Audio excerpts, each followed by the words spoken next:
Fox 61 Breaking News now. Now at 10, we're following multiple breaking news stories across the state tonight. The severe thunderstorm watch is over, but not before a section of Danbury was damaged. Plus, downed wires have shut down a Cheshire road. We'll tell you how long it's expected to be closed. But we begin in New Haven, where police are investigating a double shooting tonight. It happened a few hours ago on Judson Avenue and Meade Street. Thanks for joining us for the Fox 61 News at 10. I'm Brent Harden. We learned some new information just moments ago, and Fox 61's Kayla Cade is live at the scene now with those breaking details. Kayla, what have you learned?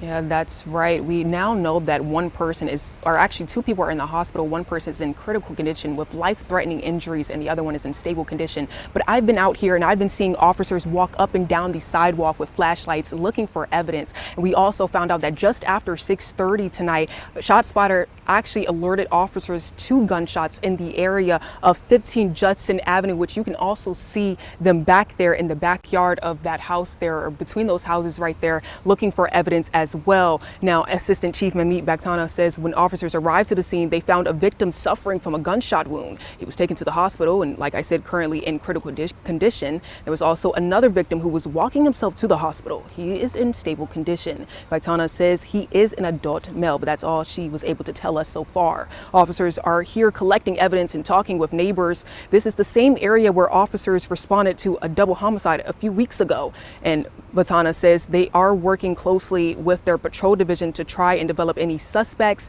and if there's any leads. She also says that neighbors, if you have any information to contact police. But for now, live in New Haven, Kayla Cade, Fox 61. All right, Kayla, thank you. For updates on this New Haven double shooting and any other breaking news, download the free Fox 61 News app. Be sure to turn on push notifications to learn information in real time. All right, on to the forecast now with Chief Meteorologist Rachel Frank. The severe thunderstorm watch ended an hour ago. Rach, what's it looking like out there now? Things are pretty quiet out there, thankfully. We've got a little shower in northwestern Connecticut, and there are some thunderstorms to the west. But as has been the case for much of the day today, a lot of this will diminish as it heads into Connecticut. I said much of the day, but Danbury wasn't so lucky, with multiple reports of downed trees and wires, including on Virginia Avenue. And we're going to talk more about this wind damage that was likely caused by a downburst or a microburst in just a few minutes. Here is a look at the future radar. Again, those showers, they're kind of everywhere except for Connecticut. I can't rule out an isolated shower overnight tonight. Otherwise, we're looking at mostly cloudy skies and areas of patchy fog. There might be a little mist early tomorrow as well, kind of like today. After a cloudy start, we'll see some midday sunshine developing. Temperatures will head up around 80 degrees, and it's another humid day as well. There is a chance for an isolated late day shower or thunderstorm, and the humidity drops heading into the weekend. Lots to talk about, including that awesome weekend forecast coming up, Brent. All right, Rachel, thank you. Now to a traffic impact alert in Cheshire. A half mile of Peck Lane is expected to remain closed until tomorrow morning because a pole and some wires are down. Officials haven't specified what caused this. They say some traffic lights are not working in the west end of town as a result. Officers have placed temporary stop signs to help move traffic along. Drivers in the area are asked to find other ways to get to their destination. Right now, two people are seriously hurt after crashing their motorcycle into a dump truck in East Hampton. Police say it happened at the Gulf Road and Colchester Avenue intersection around 4:20 p.m. And because of their injuries, they were flown to the hospital. This is all the information we have at this time. We're working to learn more. And state police say two people were found unresponsive in Colchester at the scene of a serious crash. All we know right now is it happened on Middletown Road, also known as Route 16. The road is back open. We'll let you know if we learn anything more about that crash. And finally, there were two major crashes in Middletown this afternoon. A bicyclist hit and run and a car versus a motorcyclist. Police say a car and a motorcycle collided at the Washington Street and Veterans Way intersection. We're told the motorcyclist has serious injuries but is expected to recover. The driver has minor injuries. And about 30 minutes later, investigators say a pickup truck hit a bicyclist and then took off. They say they were traveling in the same direction from Silver Street onto Eastern Drive. Officials say the bicyclist hit his head but is expected to recover.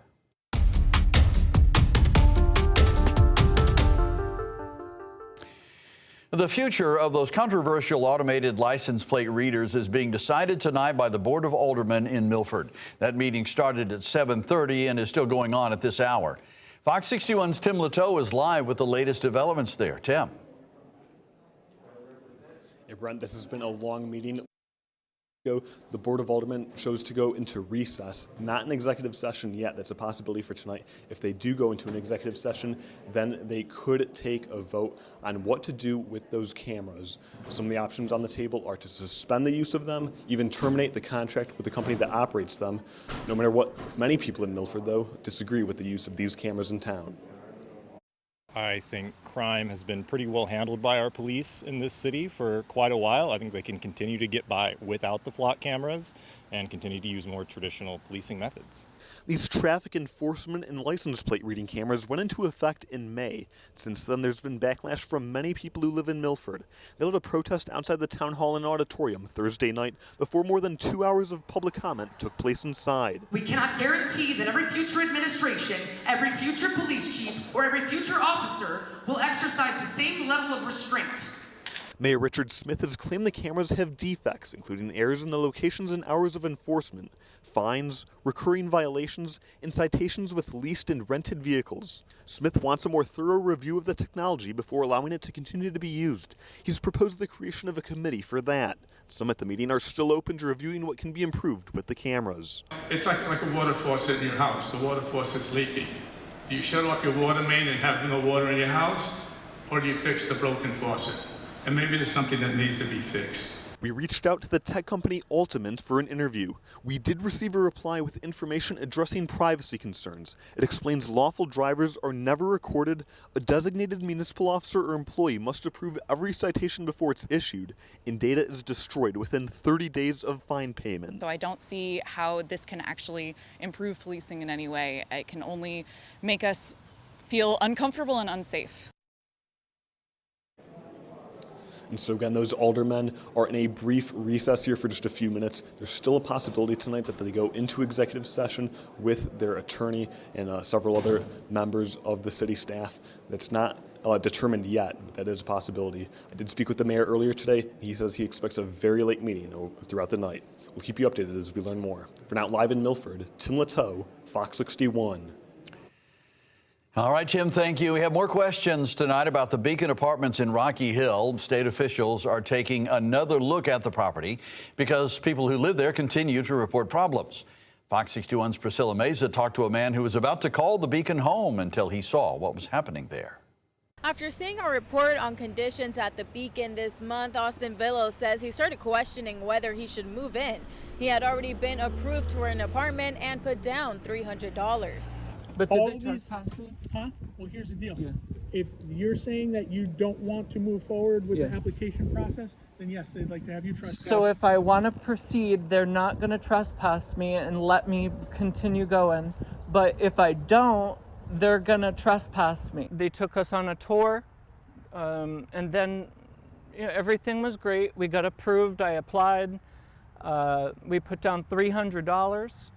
And then I saw a news report and I was quite concerned with what I had seen. Austin says he also contacted the Rocky Hill mayor's office for more information because he was preparing to put down about $4,000 to move in. He says he returned to the leasing office with questions including whether he could see the actual unit he was expected to move into. I wanted to make sure that everything was as it should be. She refused. I asked to see something else, just other than the show apartment that they have online. Austin says he also asked whether his lease could include a provision allowing him to break the 13-month lease if he experienced the same problems reported by current residents. He says that request was denied. Then I asked for a full refund of the money that we had put down to apply here, to which they completely refused. Austin says the conversation escalated when he took out his phone to record. He says police were called and he was eventually removed from the property. At this point, I didn't want to continue with the lease any further, so they did trespass me from the property. Austin says he had heard concerns about the complex before, but was assured those problems had been addressed. And they said that they invested $3 million into the property. that none of those issues were still a thing. I just believed and trusted them to be honest as a business. And I feel lied to, I feel betrayed, I feel defrauded by this company, Two Coasts. A spokesperson for the Beacon says the company has been working with the Attorney General and residents for months to address damage from last winter's storms. The company says all parties have satisfied the requirements of the February agreements, including repairing storm damage and addressing issues that date back to before the current owners purchased the property. The spokesperson says the company will continue to invest in the Beacon to ensure it remains an option for the people who want to live in Rocky Hill. The concerns at the Beacon luxury apartments come after a February crisis that forced more than 2,000 people out of their apartments because of pipe bursts, flooding, sprinkler problems, and a loss of heat and hot water. The first agreement with property owner JRK Property Holdings provided up to $5.1 million in financial assistance to eligible tenants. But State Attorney General William Tong says problems have continued to be reported. That's why a second agreement now requires a neutral third-party inspector to conduct quarterly inspections and develop a remediation plan. What kind of issues would I have had if I did continue to lease here? Would I have had sewage backing up, which current residents are experiencing? Would we have experienced package theft, which is a known problem here, per the police officers? The agreement also calls for improvements to plumbing, heating, HVAC, elevators, building locks, and other health and safety concerns. The agreement also requires more communication with residents, including quarterly meetings with tenants and the town, and updates on issues like water leaks, elevator malfunctions, and hot water outages. In Rocky Hill, Priscilla Meza, Fox 61. Well, new here at 10, Bridgeport police identified the body that was found in Bunnell's Pond at Beardsley Park earlier this week. Investigators say Stephen Hall's body appeared to have been in the water for a week or so before fishermen discovered him Sunday. Hall was reported missing at the beginning of the month. The chief medical examiner has done an autopsy but has not determined what caused Hall's death. The investigation is ongoing.